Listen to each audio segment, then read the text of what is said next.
You have dreams of retiring a millionaire and having the time freedom to be able to enjoy life.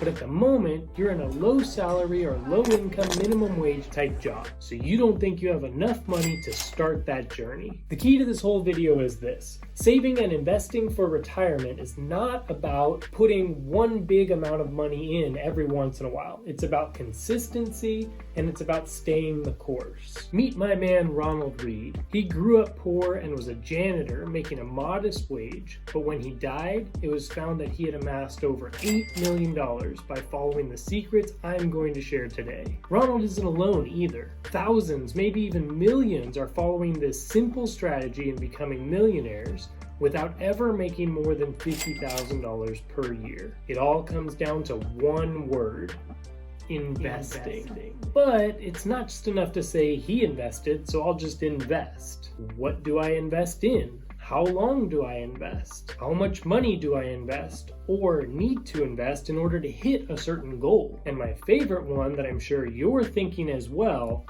how do I even find the money to invest with in the first place? I don't have any extra money. So let's talk about how to retire a millionaire on a low income, and it really only takes about 3 or 4 of these steps. This video may be a little bit longer, but I promise you that every second is going to be worth it to help change your life financially. Is this video worth $1 million? I didn't say that. You said that. In all seriousness, I am not a financial advisor, but I am a university professor and I specialize in personal finance. And everything that I'm going to teach you today is stuff that I do personally and that I've seen work and that I've seen change my life drastically. Okay, let's get it going. Now, some say that the first step should always be the budget, but in this case, I think it would actually be smarter to start with this other thing. The first place that I recommend that you start is to automate your savings. And eventually later in this video, I'm going to explain how we take those savings and turn that into investments. But for now, we need a consistent amount to come in, even if it's $5 every time that you get paid.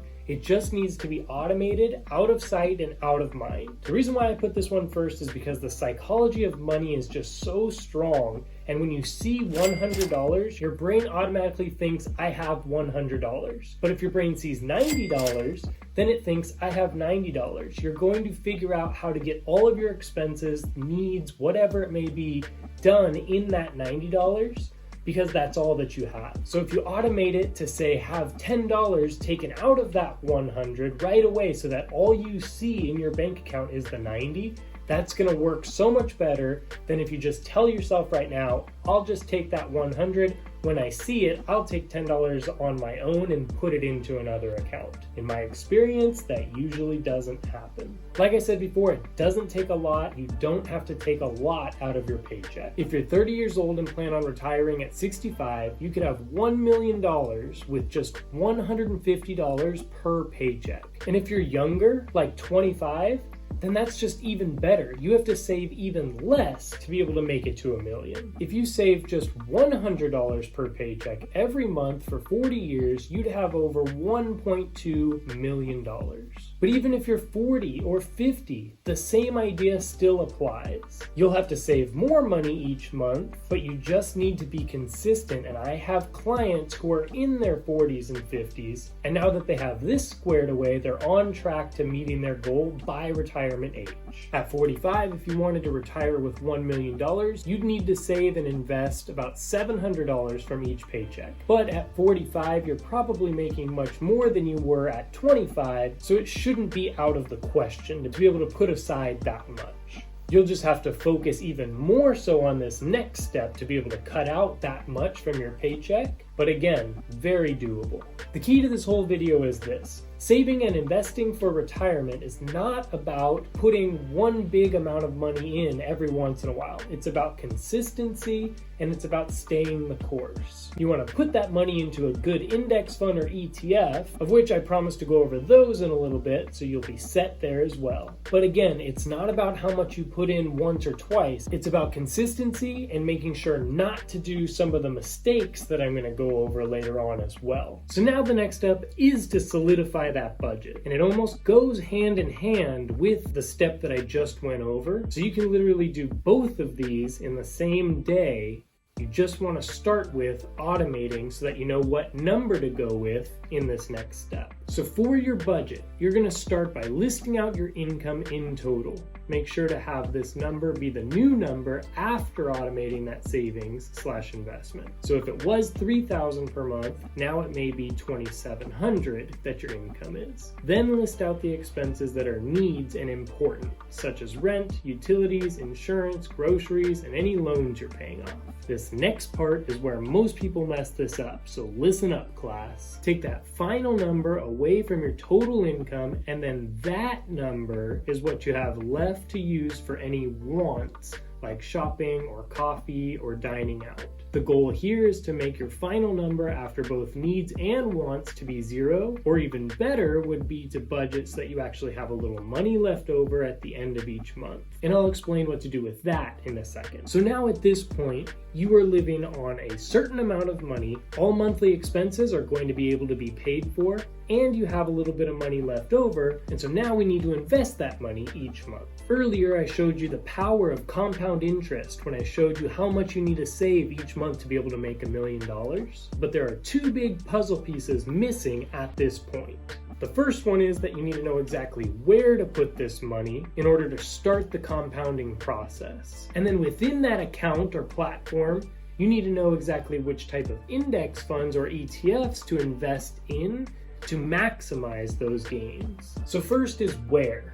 For retirement, you basically have three options. You can go with a 401k, a regular IRA, or the Roth IRA. My number one choice out of all of these is the Roth IRA, and I'll explain that in just a second, but first there's a caveat. If your company offers a 401k match, it's a good idea to take advantage of that match. This just means that if you put a little portion of your paycheck into a retirement account, your company is going to match that amount and put that in as well. So if you put in $50, they'll put in $50 as well. And this is just money over and above your regular salary or hourly rate. So this is just literally free money. And so I highly suggest that you take advantage of this. Usually companies only match up to 1 to 5% of your total monthly paycheck, but whatever they match to, I'd recommend that you take the full amount. The 401k is also good because when you put money in from your paycheck, that amount isn't being taxed out of your paycheck. So when the money goes into this retirement account and then all the years that it has compounding and growing, you won't be taxed on any of that.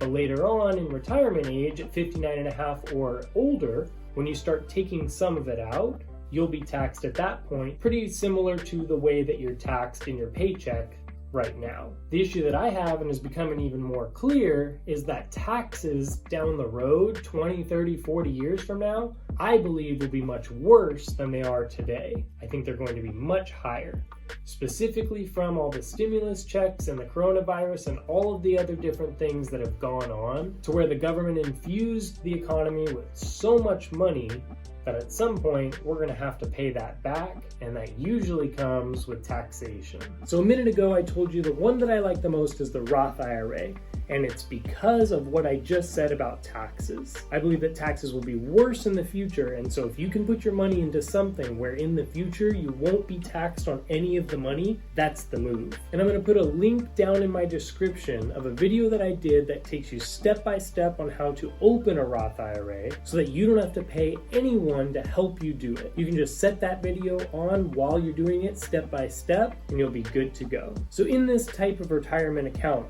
all of the money that goes into it is taxed up front, then it grows and compounds totally tax-free, and that huge amount of money, hopefully $1 million or more at that point, any amount that you pull out is totally tax-free. $0 of taxes. So when I tell people about this, it's usually a bit confusing when we're talking about taxes. So when I say that the money that goes into the Roth IRA is taxed up front, the good news is that if you're a W-2 worker, which just means you don't own the company, you're just an employee of some company, the money that you see in your paycheck has already been taxed, right? Like, haven't you seen your paycheck to where it says you made $500, but after taxes, it's really only $400? Yeah.